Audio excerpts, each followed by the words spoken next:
तुम्ही बघितलं असेल गेले 6 महिन्यापासून इंडिया महाविकास आघाडीच्या माध्यमातून या ठिकाणी संपूर्ण ठाणे लोकसभा मतदारसंघातील ठाणे असेल, नवी मुंबई असेल, मीरा भाईंदर असेल, आता जवळजवळ दुसरा टप्पा पूर्ण होऊन तिसऱ्या टप्प्यामध्ये सुरू होणार आहे। आणि तुम्ही बघितलं असेल सर्व पक्षाचे कार्यकर्ते, नेते, मग ते काँग्रेस असेल, राष्ट्रवादी असेल किंवा संभाजी ब्रिगेड असेल, आप असेल, RPI असेल, ही सर्व मंडळी आज दिवसरात्र स्वतः उमेदवार म्हणून त्या ठिकाणी दिवसरात्र काम करतात। आणि तुम्ही बघितलं असेल चांगला प्रतिसाद या संपूर्ण तिन्ही शहरामधून मिळतो आहे। आणि गेल्या 10 वर्षात केलेली कामं डोळ्यासमोर ठेवून या ठिकाणी आम्ही जाणार आहोत।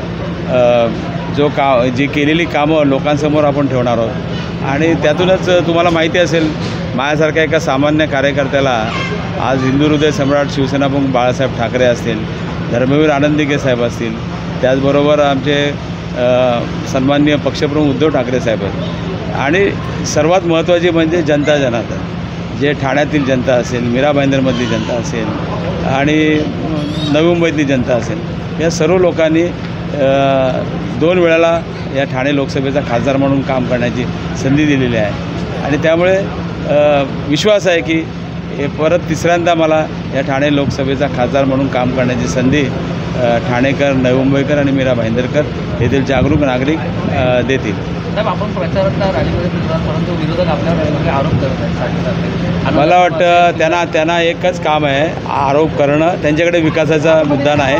स्वतः मुख्यमंत्री ते होते, त्यांनी काय केलं ठाण्यासाठी सांगावं। नरेश म्हस्के जे उमेदवारी दिलेली आहे ते त्यांना त्या ठिकाणी महापौर म्हणून 2.5 वर्षाच्या काळामध्ये काय केलं हे त्यांनी सांगावं आणि मग बाकीच्या गोष्टी कराव्या। चला।